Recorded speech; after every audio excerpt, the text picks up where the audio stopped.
You know what's been stuck in my head lately? Wuthering Waves' latest character designs. Not just because they look incredible, we all know they usually do, that's kind of expected at this point, but because the more I look at them, the more I start to question everything about Kuro's design philosophy. There's something different going on here. Take Yuno for example. She looks like she stepped straight out of the Fate series, that sharp divine energy. It's impossible not to make that connection to Ishtar or Rin. Then there's Galbrina, who feels as if Bayonetta and Nero decided to merge their entire personalities into one absurdly stylish powerhouse. And Kuyuen, you can't sit here and tell me bro isn't just Yasuo or Musashi. These designs feel familiar, almost like characters we've seen before, and that's what's been messing with my head, because despite all those similarities, Wuthering Waves doesn't seem to just be copying anyone. If anything, it feels like Kuro is just doing something much smarter. They're taking archetypes we already love and reframing them through the lens of their own world. They're not just inspired, they're reinterpreting. And when you start to see that pattern, it changes the way you look at the entire game. It's not just about making cool anime characters anymore, it's about building a universe that feels familiar enough to draw you in, but distinct enough to stand on its own. So today I want to dive into that. How Wuthering Waves' newest character designs are starting to blur that line between inspiration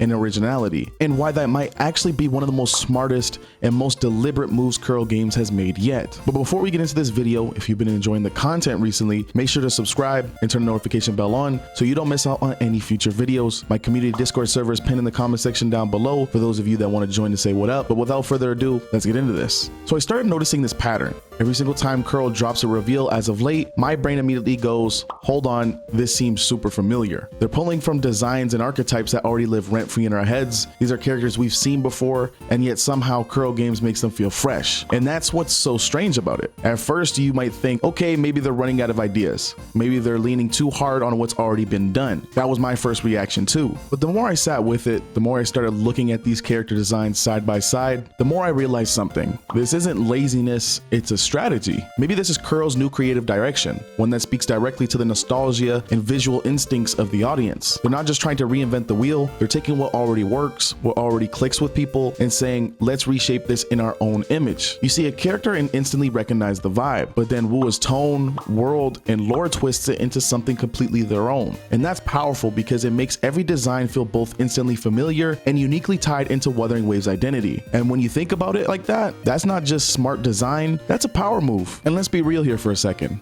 Every studio borrows ideas. The difference is, most of them try to hide it. They'll tweak a few colors, change the outfit, maybe adjust their hair, and pretend it's completely original. But Kuro doesn't seem to be doing that. They're out here doing it boldly. But here's where Kuro separates themselves. They don't shy away from it, they embrace the influence, and they remix it. They make it feel like an unofficial collab between Wuthering Waves and the franchises we've grown up loving. Because let's be honest, we all want these kind of crossovers. We dream about what ifs, what if Fate had a crossover with Wuwa, or what if Wuwa had the DMC collab like PGR. Those kind of collabs, which are nearly impossible, licensing, brand politics, regional restrictions, the industry makes that stuff a nightmare. So what does Kuro do instead? They take the essence, the feeling of those worlds, and build their own version around it. It's like saying, if we can't officially bring these universes together, we'll do it spiritually. And the result, characters feel like crossovers without breaking any rules. That's a massive power move because it taps into multiple fandoms at once. If you play Devil May Cry, watched Fate, or made Yasuo in League of Legends, something about these designs just clicks. You recognize the energy instantly, but it's reimagined through the filter of Wuthering Waves' world. And that's a genius idea. Kuro isn't just designing characters, they're building bridges between fan bases. They're creating this shared cultural space where all these familiar aesthetics can coexist under their banner. And the craziest part about this all, it's working. Because when you think about it, the kind of design philosophy doesn't just make characters look cool, it opens the gate for new players to jump in. We've already seen proof of it before. Look at what happened with Honkai Star Rail's Fate collab, or even PGR X DMC collab. The second crossovers were announced, the community exploded. People who had never touched Star Rail were suddenly downloading it just to pull Artoria, and that's the power of connection. You give fans a familiar face, something that reminds them of the worlds they already love, and suddenly they're willing to give your game a chance. And Kuro's doing that without needing a single licensing deal. They're creating these emotional links organically. When someone sees Yuno and thinks, that's Rin from Fate, or they spot Galbrina and go, that's the girl version of Nero, their curiosity takes over. They click the trailer, they watch the gameplay, they start looking up these characters, and before you know it, they're downloading Wuwa, rolling a few banners deep, and dropping a few $100 to get the character that speaks to them. That's the brilliance of it. Kuro's not just marketing their existing player base, they're pulling from every fandom imaginable. They're turning nostalgia and familiarity into a recruitment tool. It's like an invisible network of cultural references that draws people in, whether you're an anime fan, a Devil May Cry enjoyer, or a gacha veteran. And that kind of strategy, that's how you build long-term momentum, because every time a new inspired character drops, it doesn't just excite current players, it invites new ones who see a reflection of their favorite series in Wuwa's universe. That's how you grow a fandom. So here's the question that's been stuck in my head lately. At what point does inspiration become identity?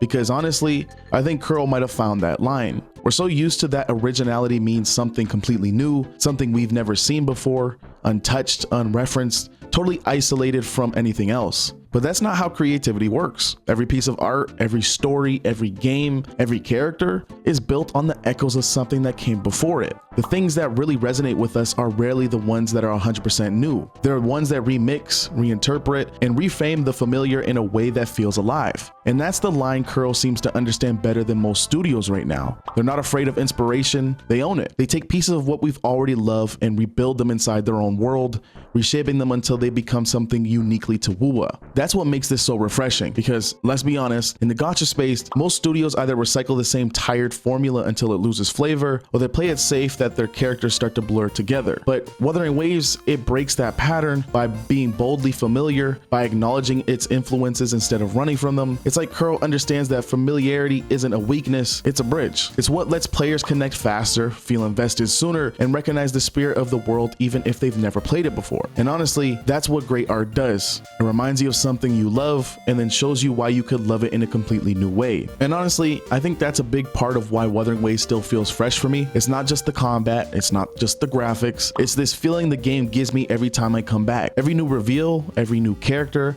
it's like Kuro knows exactly how to reignite that sense of curiosity. When I see a design that reminds me of something familiar, maybe a character from a show I grew up watching or a game I used to love, it instantly clicks. There's this spark of recognition that pulls me in. But then I start to notice how they've twisted it, how they've reimagined it, and that's what keeps me hooked. It's nostalgia and discovering happening at the same time. And that combination is rare. Most gacha games either drown you in repetition or overwhelm you with new ideas that don't stick. But Wuwa, it walks this perfect middle ground where everything feels recognizable enough to connect with it, but different enough to surprise you. That's why I keep coming back every time I log in. I feel like I'm part of something evolving, something that's still learning, experimenting, and growing. And here's the part that really has me thinking. What if this isn't just a phase? What if this approach, this blending of recognizable archetypes with Wuwa's original twist, is how Kuro plans to build this long-term identity? Because if you look closely, this might actually be the foundation of something bigger, something sustainable. Most gacha games hit a wall eventually. Once they run out of novelty,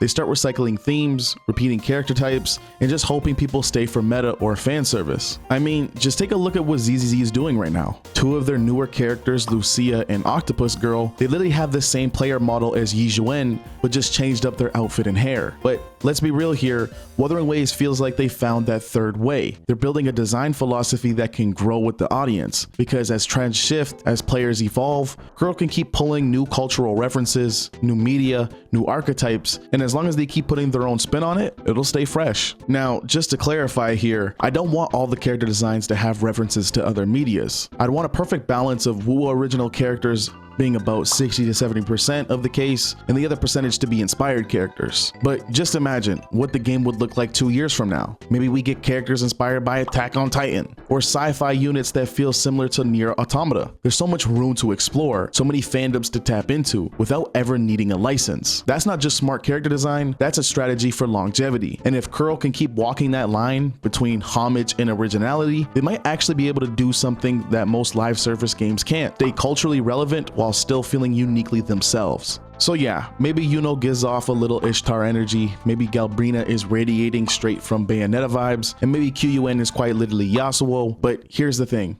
I think this is a major net positive from Kuro, and I'm really hoping Kuro continues to create these heavily inspired characters mixed in with their original characters as well. It's something that's really fresh, and honestly it works because I know I'm not the only one spending money on these units. But enough about my take, I want to hear yours. How do you feel about the latest character designs? Are you loving the nods to familiar favorites? Or do you wish Kuro would just go back to their previous routes of just making their Wuwa original characters? Drop your thoughts below. I'm genuinely curious about what everyone else thinks, and if you're new here and enjoyed the content, make sure to subscribe and turn the notification bell on so you don't miss out on any future videos. And if you enjoyed this video, I'm more than confident you'll enjoy either one of these videos on screen. That's all I got today for you, Freaky Frogs. Take care and peace.